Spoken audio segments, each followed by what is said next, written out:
खुलुमबाय बयनिसिमबो आसाम सरकारनि दैदेननायाव 2022 मायथाइयाव तामुलपुर जिल्ला 23 जानुवारियाव जिल्ला हिसाबै फोसावदों आरो बेखायनो जों दिनैहाय तामुलपुर जिल्लानि साफ्रोमबो सुबुं हिसाबै 23 जानुवारिखौ तामुलपुर जिल्ला गायसननाय सान हिसाबै फालिनो लादों आरो बेयाव आङो तामुलपुर ओनसोलनि गासैबो रायजो राजा गुबुन गुबुन हारि माहारिनि सुबुंफोरनिसिम तामुलपुर जिल्ला गायसननाय साननि आङो गाहाम हामलायनाय बावहरदों आरो गायसननाय साननि हाबाफारिफ्राव रायजो राजाफोरखौ बाहागो लानो थाखाय आं खावलायदों। तामुलपुर जिल्ला गायसननायाव दिनैहाय गोबांथार बिहोमा होबोनाय जोंनि तामुलपुरनि बयनिबो अनजाथाव बिटिआरनि गाहाय मावफुं सोद्रोमा प्रमद बर' बिथांनिसिम आंनिफ्राय जों रोजा रोजा साबायखर बावदों। तामुलपुर समस्तिनि जानानै तामुलपुर जिल्लानि जानानै बिथांनिसिम साबायखर बावदों।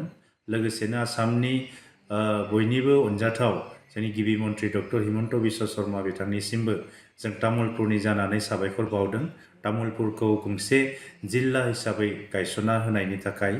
दा दिनैनि समाव जों तामुलपुर जिल्ला जानाय लोगो लोगो जों बेवहाय गोबां जौगालु खामानिफोरखौ जों दिनै जागायनो हादों आरो फैबाय थानाय समफ्राव तामुलपुर जिल्ला हिसाबै आबुङै जौगानो थाखाय जों माखासे हाबाफारि आरो जोंनि अफिस बा गुबुन गुबुन बिफानफोरखौ जोङो तामुलपुर जिल्लायाव लाबोनायनि थाखाय लाहार फाहार खालामगासिनो दङ।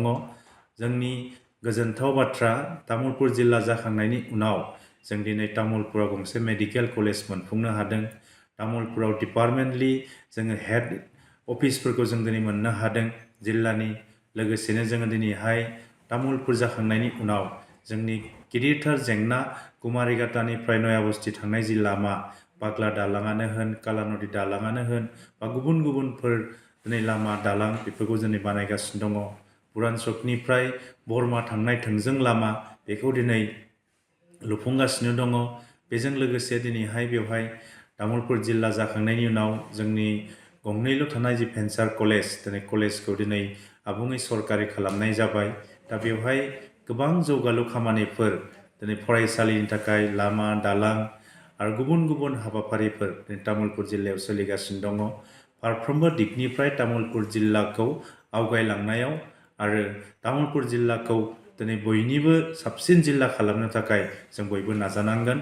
तामुलपुर जिल्ला जाखांनायनि उनाव आसामनि गेजेरावनो जोङो तामुलपुरखौ बिगियान आयदायाव आसामनि गेजेराव फार्स्ट पजिशन जों मोननो हादों।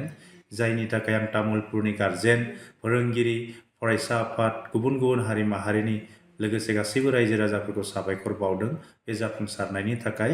आरो फैबाय थानाय समाव तामुलपुर जिल्लाखौ बयनिख्रुइबो साबसिन जिल्ला खालामनायाव जों बयबो खौसेयै नाजानांगोन बेखौ आं बयनिसिमबो खावलायबाय। Welcome to IBT Coaching Institute, Kokrajhar, where your success story begins. Experience top-notch education with affordable course fees, making your dreams achievable.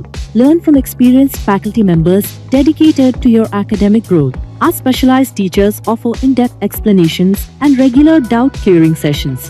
Last year से कोचिंग स्टार्ट किया बट कोचिंग ज्वाइन करने के बाद ही मेरा एग्जाम क्लियर हुआ। तो मेरा इस साल 3 exam का pre clear हुआ, सीएसएस का प्री क्लियर हुआ, फिर आईपीएस पीओ का मेरा प्री क्लियर हुआ है और सीजीए का भी मेरा प्री क्लियर हुआ है। तो अभी मैं मेंस का प्रिपरेशन कर रहा हूँ। Stay updated with current affairs classes tailored for competitive exams.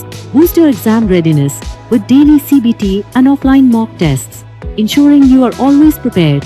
Strengthen your knowledge with extensive revision classes. Experience our teaching quality firsthand with a free demo class. saya weekly kan pada bahari ada isi kuliah biasa. Bahari si kelas berjalan, mana sampai final year berjalan, walau macam naik je macam naik ni pun macam. Medicine four English का सच बच्चों मेरा point में actually खराब था इसलिए मेरा ज़्यादातर exam में qualify नहीं कर पा रहा था और कॉन्फिडेंट भी नहीं था।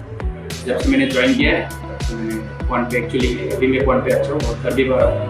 तो अभी कॉन्फिडेंट भी हूँ और फैकल्टीज भी बहुत अच्छे हेल्प करते हैं बहुत। Access all resources and updates through our official app, Make My Exam. Receive comprehensive course materials and monthly magazines at no extra cost. Join India's #1 coaching institute with proven success in SSC. Our achievement.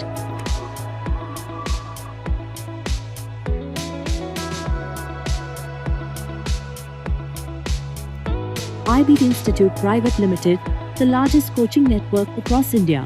Your success, our commitment. Enroll now and start your journey to success. Visit or call us today.